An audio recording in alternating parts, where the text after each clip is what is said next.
Hi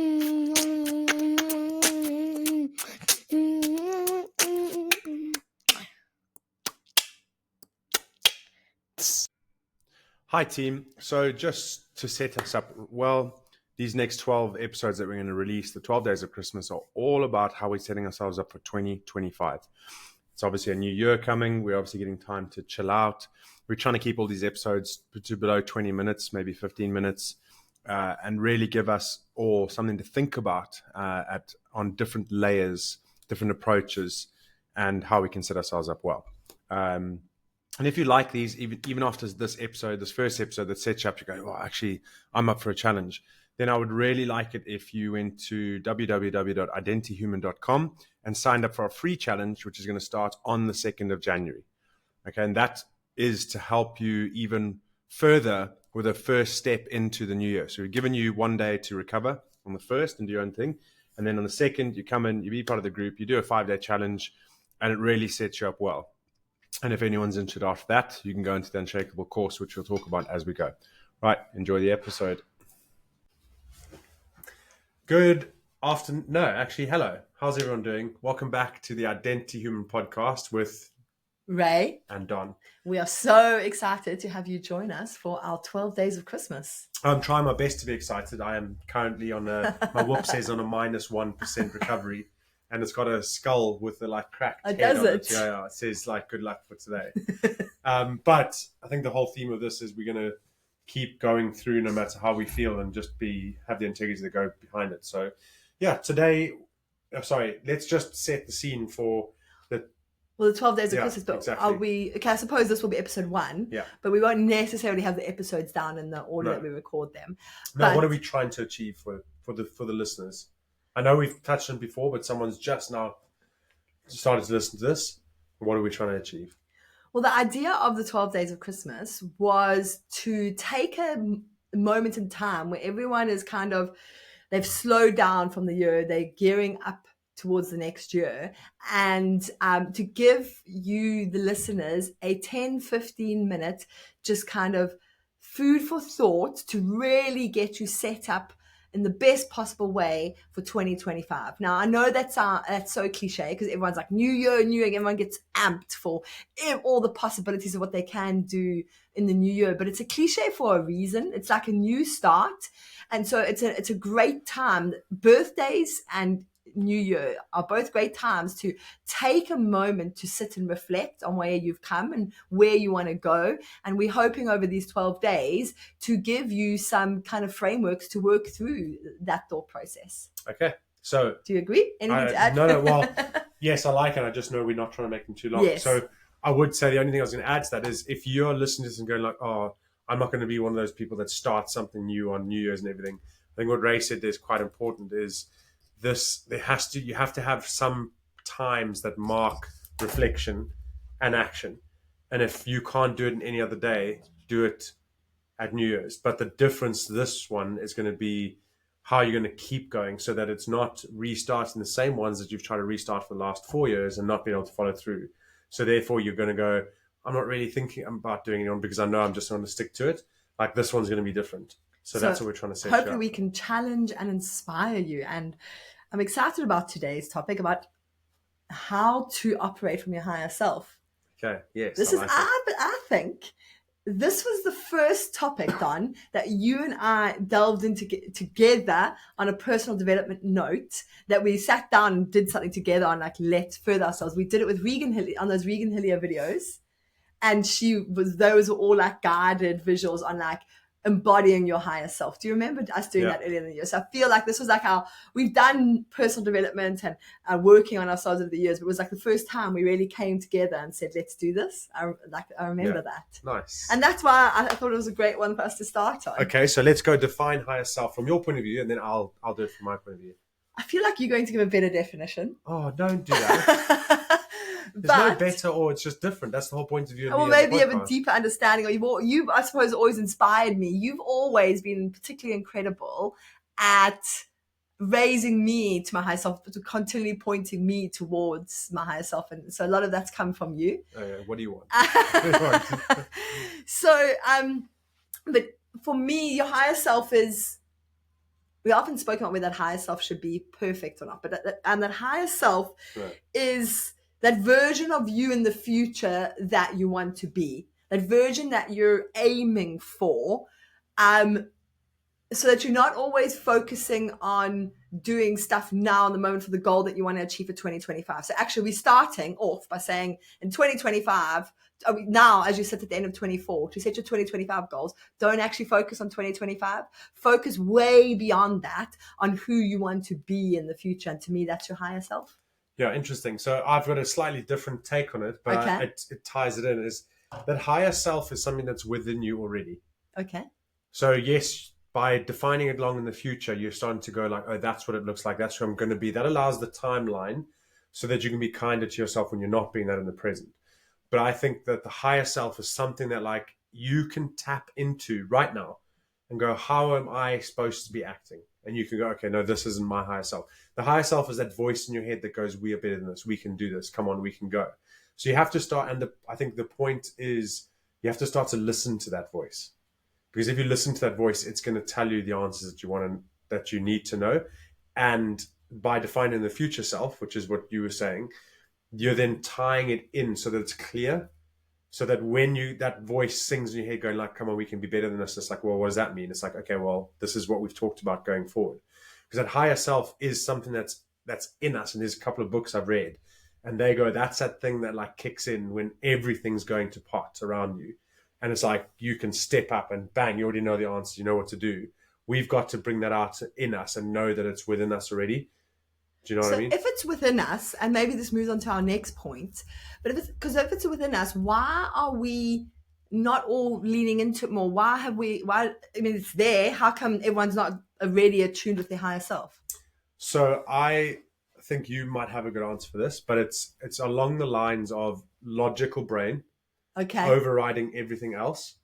And yes, an environment too. So if you think about self-limiting beliefs, which I think we're going to touch on, those self-limiting beliefs sing loudly in our head because at our core, humans want to belong, right? So if we want to belong, we're going to listen to what those around us that we've loved, respected, seen value in, whatever form that looks like, we take on what they say because like, I want to fit in.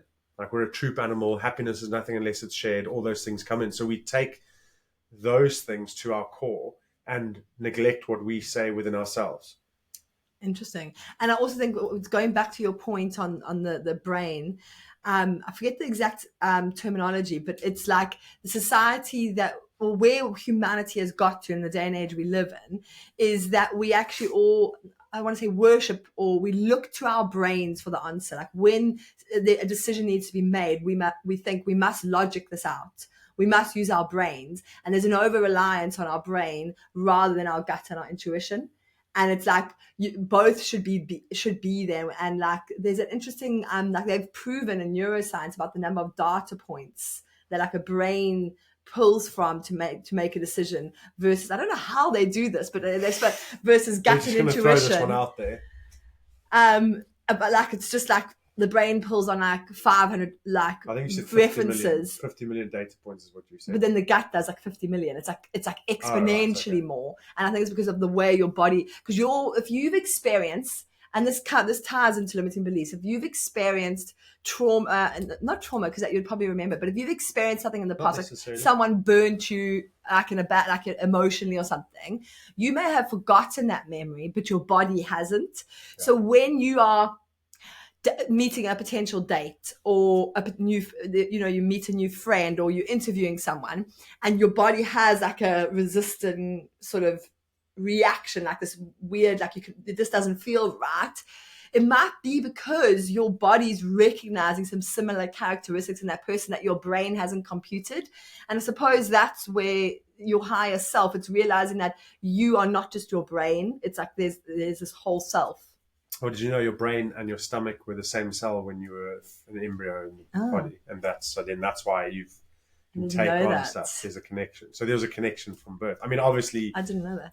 Didn't you? No. All right. Yeah, it's interesting, isn't it? No, and that's why it's called the third brain. So your heart brain. What's the second? I was going to. What's the second one? Well, in men and women, it's different, isn't it?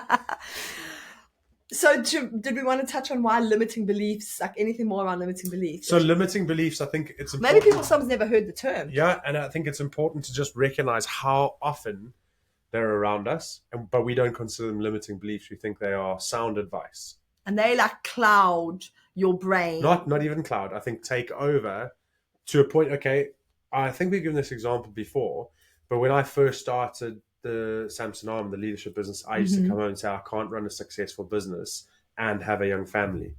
These are A and B. This is something we're going to touch on. And you were like, why not? And I was like, well, because, well, I don't know, because of time. And you were like, well, that's just an excuse. It's just a limiting belief. And it's because I'd heard someone else say that. And you'd taken it on and to I'd be taken true. it on because I didn't know any better, right? But actually, by you challenging that, it's like, well, that was that person's experience, and they put that limiting belief onto me. And then because I didn't even try and define business. Like, what type of business would you? Yes, maybe if I was being a CEO of a global company, so your time zones are all different, and you need to be on different meetings all the time. That's probably a reasonable reality. But for what I was doing, it's so far from it that I should never have taken on, but I did. So limiting beliefs are the things that people give to you because of their experiences. They think that, and you may not even know that you're carrying it as a limiting belief. Like me saying, and I know you always challenge me on this, is like my body's always going to look a certain way because I've had 4 kids. Yeah. Or that's an annoying too, because I'm like speaking from no experience. Another one where it was always like I want a nice house and go on nice holidays, and you've been like, no, you must choose one or the other. I'm like, no, we don't need that. Yeah. So and that's what you've always been really good at. Is not breaking those ones. Like, yes. I think it's because even your patterns as a kid, from what I've heard from your mom and stuff like that, it's always like when she said do something, you do the opposite. So it almost serves you really well to have that within you.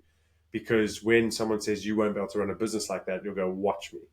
Yeah, says definitely. Who. And I think those limiting beliefs are also, you've got to recognize the ones you've been given from when you were a kid and never had the opportunity to challenge. Because essentially how gaslighting works.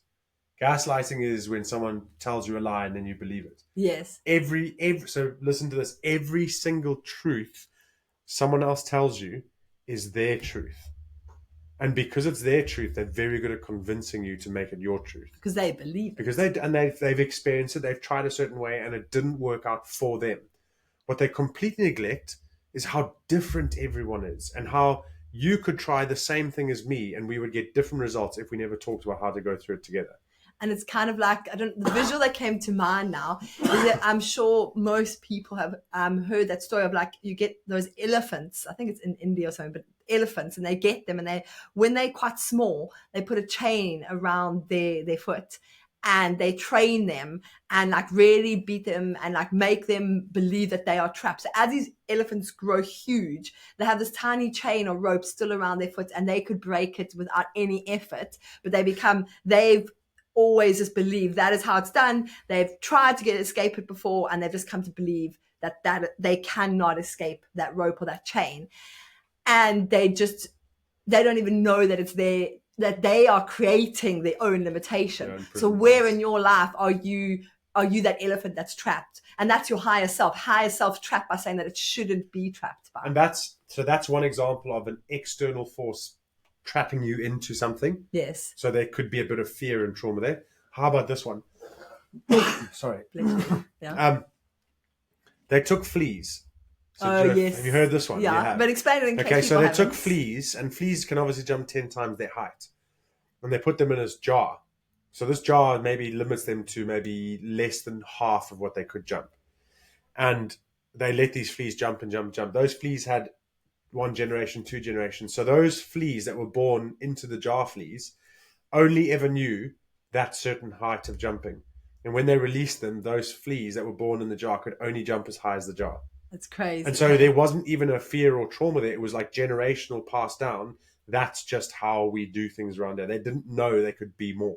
And breaking generational beliefs can be some of the biggest. Yes, because, and this is where it is like we love and respect parents and grandparents, but they may not even be aware what they've inherited. So like when you go, I believe you can do more, they go, that's nonsense because we tried that. Or that's nonsense. This is how we've always done it. Right. And that right there, you like maybe 6 generations ago, there's still a belief that's carried through that's limiting people It's from doing crazy. things. So we just got, that's where like wake up, question things, be curious about things, and think for yourself, and just try and just go, well, why can't I do this? Okay, so my question to you is, what is the benefit of breaking these limiting beliefs and really trying to live to your higher self? How can people benefit? So it's a good question, because you do get some people that go, well, what's wrong with what I've got now? Yeah. It goes, nothing. But what about if on the other side of what you've got is something 10 times better? And because you never try, you never get it. Does Yeah. that make sense? So, like, you could be happy but miserable, but because you're happy, you go, I like this balance. But there could be a life where there's no misery. But because you're not willing to try, you go, oh, well, this balance is good. I'm going to keep with this balance that I've got. Why else? I think, okay, I mean, if you want me to get really deep and esoteric, as in future, way beyond ourselves, is consider the work that you do now benefiting someone 3 generations time from you. So they'll never know you. Might hear stories of you. Really unrealistically, it's not going to be about you or your name, but a belief or a characteristic that you fight to find out, and a talent that you fight, or something that you put in place by action and by value and by morals, is going to affect your offspring, which will affect their offspring. And if it's strong enough, is going to go further down. So why should we? And if you're hedonistic, so hedonistic is, I was live here, born here, die here, just a piece of meat, doesn't matter. Yes. We don't like, if everyone took that on, we would just break, you just have no moral code, wouldn't you? Because it's like, oh, it doesn't matter, because when I die, it doesn't matter. And it's logically that makes sense, because when I die, people forget me. But actually, everything's got to be about, how am I going to do something today that's going to benefit someone in the future, And you'll not almost because of me. certainly see benefits in your own lifetime. Well, yes, I But think the what I'm trying to tap into is people will go above and beyond doing things if it's for someone else, if it's for something that's greater than their own good. yes. Whereas if I said just do it for you, some people can do that naturally, and we can build you up for that. But it's quite a block, because it's like some people struggle to be selfish. So if you're not willing to do it for you, do it for someone else, and that someone else is someone you haven't met yet. And there's beauty in that, because you're not going to get the recognition. It's not about ego. It's literally about how far can you go in this life to raise up someone else the next one. And like you said, if you do that, you're going to discover beauties, joys, flow, life experiences, memories that you never would have thought existed before you tried it. And I think That's the exciting that's the bit. exciting bit just on its own. Awesome. Okay, so at the end of each of these 12 days of Christmas, we want to set you a little bit of a challenge or a little bit of homework, to kind of, like we said, to encourage you to think outside of the box you may be currently in. And so today's homework is, did you want to explain you it? can do something like this. So in the homework today is, write down a limited belief that goes, I am not ...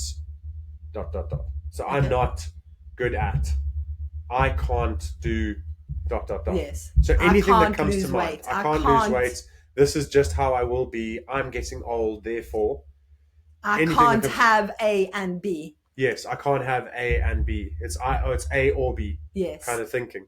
Anything that comes to mind there, write that down, and then go and take a small action that can break that in a little way. Because if you can prove it in a little way, you can add on to Yes, so that. you can add that. If you can't prove it yourself, start to just be curious and look for examples in other people's lives, or just any sort of example that shows that that is possible. What you believe you can't do, someone else is achieving, because all you have to do is put that little crack of doubt in your brain, in your logic, to begin to see that that belief that you so hold true and dear actually doesn't have to exist as the ultimate unchangeable belief. So looking for the evidence and like reasons of why that possibly isn't true. Yeah. So just, yeah, and then so it's just about being curious, and then really seeing if you can practice believing a far more sort of expansive option compared to the limiting belief that you currently hold. Yeah. Awesome. And then leave a comment in the episode if you do. Well, yeah, we would come up love with to something. hear what limiting belief you are working on, or what you found.